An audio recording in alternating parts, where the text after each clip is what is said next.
30 के नीचे 40, 30 के लेफ्ट में 20 और 30 के राइट में 40 और 40 के राइट में 45, तो अगेन ये राइट हैंडेड हो जाएगा।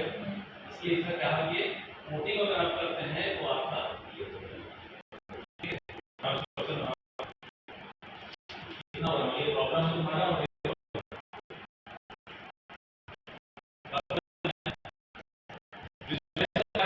क्या है